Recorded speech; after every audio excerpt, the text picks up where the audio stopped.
murder, save for Dame Cataline herself. Hey, Falcon, the photograph doesn't seem right. It looks different to the one we borrowed from Robinio's studio. I see it too. Our photograph shows Coulon du Haut, Dame Cataline, and Seigneur Pertoire. Yeah, I was confused for a second there. Because I was like, wait, I thought Dame Cataline was in there. But Monsieur Robinho's photograph shows Baron Roguet, where Dame Cataline should be standing. Guys, this Baron is a douchebag. If we assume that only one photograph was taken, then this demonstrates that one of the photographs must have been edited in some way. Like perhaps the one with the lion has the hands on the clock. Unless ours does too, in which case, never mind. You should just slam that evidence down. Be like, BAM! Inconsistency! This whole courtroom is out of order. Case closed. I can't do that. Well, I suppose you could be a little more delicate with your words. No, I mean, I can't do that because our evidence was illegally obtained. If I were to present it, Monsieur Robinho would ask how we acquired it, and the whole trial could derail. In a worst-case scenario, I could lose my legal license, and we would be arrested for theft. Oh. Well, we don't want that. No, we don't. I should tread lightly. Your Honor, I would like to cross-examine the witness. Very well. The defense may proceed. It's a waste of time. You have to get me photographs of rock solid evidence. Cross-examination. Select a statement to question. Alright, at 7 p.m. I set up my camera. That is indeed consistent with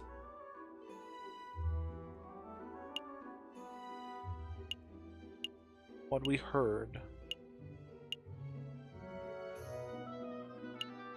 Then I billed him. What is wrong there? There's something.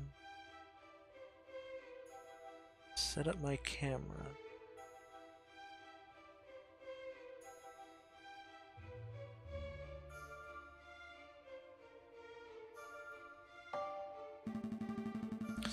Monsieur Robinho, I would like to ask you about your billing process. Okay, okay. How much did you charge the Baron for your services? That is quite a personal question. My rate varies according to the subject, the client, and the circumstances. I don't wish to give, and you are under oath, Monsieur Robinho. Hold on, Falcon. Just because Monsieur Robinho is under oath doesn't mean that he has to answer every trivial question they fling his... Does his photography rate have anything to do with the case at hand? Yes. As a matter of fact, it has everything to do with this case. Trust me. Then I suppose you have to proceed, Monsieur Robinho. Alright, fine. I charge 300 francs for the photography session, and 100 francs for a copy of the photograph. Baron Roguet and Lord Demure both ordered a copy.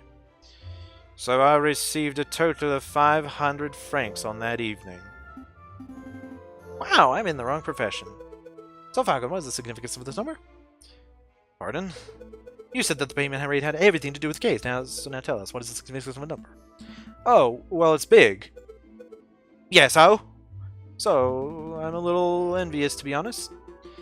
Monsieur Falcon, please don't abuse your power as an attorney to ask needlessly invasive questions.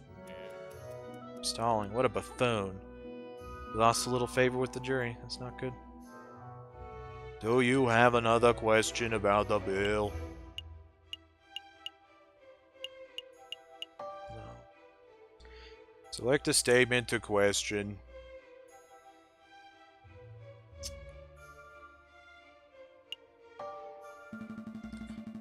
Monsieur Robinho, You say that you arrived at 7 o'clock.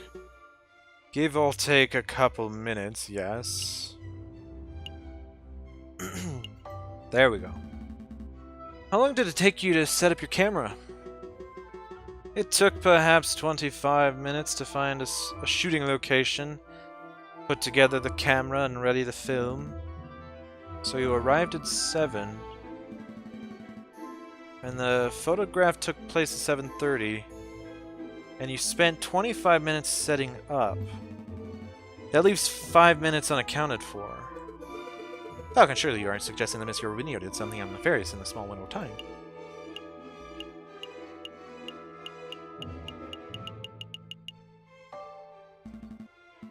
I most certainly am. This discrepancy is of the utmost importance to the case. Well, I probably spent 2 minutes or so talking to Baron Roguet. He took a great interest in my camera. I see, but that still leaves 3 minutes remaining. I spent perhaps 2 minutes using the bathroom facilities. Falcon, do you seriously expect us to sit here and listen to you nickel and dime Mr. Robinio every second? About every second? I must agree. This is quite unnecessary, Monsieur Falcon. Please stop this at once. Oh no.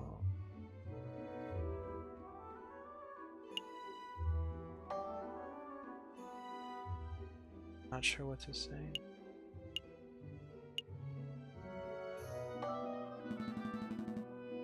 I'd like to ask about the camera itself. Go on. Can a camera ever make mistakes?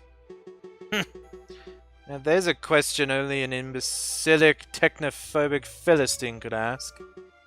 No, monsieur. The camera is a flawless device. My photographs offer a perfect reflection of reality. Nothing more, nothing less. So if there were an inconsistency between a photograph and reality, what would that imply?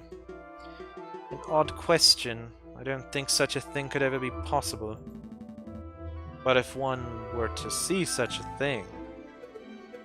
Falcon, stop dancing around the point and tell us what you're trying to say. Get out! I see a mistake in the photograph. A mistake? Impossible. I just told you, monsieur, the camera is a perfect unbiased device. The photographs it produces are flawless. Falcon, I'm not seeing any mistakes. Perhaps you could be more specific. Certainly. Click on the area of the photograph that you believe contains a mistake. The clock in this photograph. There is something not right about it. Well, isn't that convenient? The defense sees something wrong with the key piece of evidence that implicates his client. Don't give me that cocky tone, Monsieur Capiton. I have evidence that there's something wrong with the clock in that picture.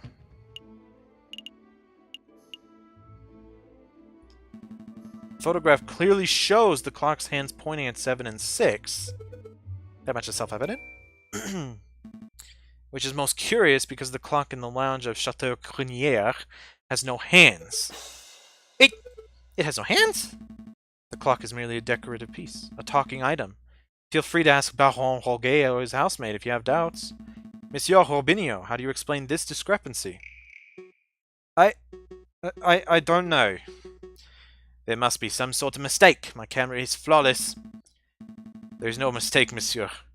Your photograph depicts something that does not exist in the real world. Maybe there was an error in the printing process. An error precisely where the clock's hands should be? Please, monsieur, don't patronize us. Allow me to offer a more plausible explanation. You, Monsieur Robinio, edited this photograph. Edited? I'm no expert, but I suspect that you used paint or inks to carefully put hands upon the clock. It would have been a simple task, considering that the clock face was bare. One could even speculate that you specifically chose to include a handless clock in the photograph just to simplify the editing process.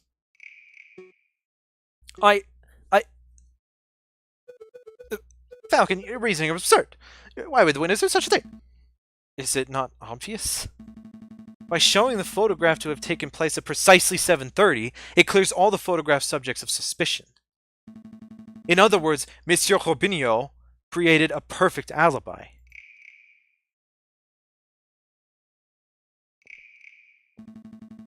Of course, this raises further questions. Who is the witness protecting? And why? Was Monsieur Robinho coerced? Bribed? Threatened? Enough silence! Let's hear some answers, Monsieur Robinho. Fine! You've got me. I'm guilty. I did it all! You did it? You're confessing to the murder of Monsieur Granville? What? No. I have no idea who killed the frog. I'm just admitting that I'm guilty of producing fraudulent photographs. I was ordered to make changes to the printed photographs. And yes, that included adding hands to the clock. You were ordered? By whom? I dare not say. Monsieur Robinho, I strongly advise you to answer the defense's question. You have pledged to speak without fear after all. With respect, Judge, I fear his claws. More than I fear the punishment of the justice system. I shall name no names. His claws? Did you hear that, Falcon? That is most unfortunate. Monsieur Robinho, we cannot and shall not torture names out of you. We do not live under the ancien regime, after all. But since you have admitted to falsifying evidence, then we cannot keep you on the stand as a witness. Take your leave.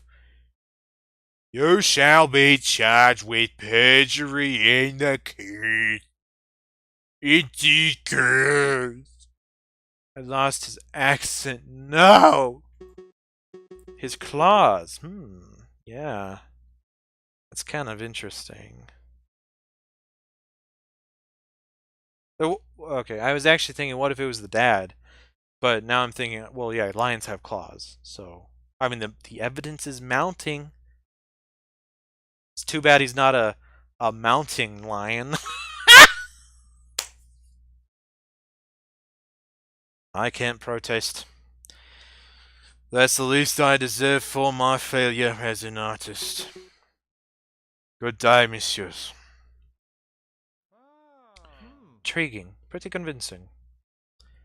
Gained a little favor with the jury. So the clock's hands were painted on, so what? It doesn't matter. The photograph still depicts Dame Kathleen as absent close to the time of the murder. That's significant. Don't be dense, Monsieur Habitant. If the photograph is not completely genuine, then it cannot be considered reliable evidence. Why not? It's still a portrayal of the tonight's events. Because if we accept that one part of the picture was edited, then we must accept the possibility that other parts were too. It is possible that Dame Kathleen was painted out. Even worse, it is possible that another person was painted in. We know that the witness was trying to cover for someone, so all possibilities must be accounted for. So what are you saying, Falcon? That the housemaid paid off the photographer? Or was that Senor Bertois de Miao, perhaps?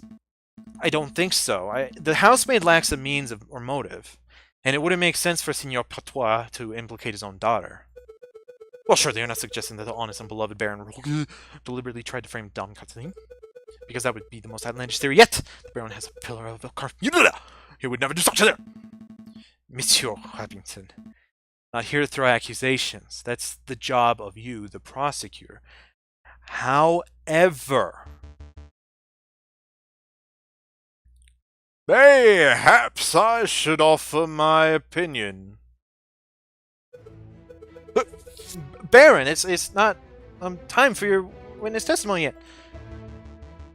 So you would think, prosecutor, yet I see my good reputation getting tarnished by your incompetence. Donkey Kong! Indeed. Let us proceed with witness questioning. Is that fine with you, Judge? Yes, I suppose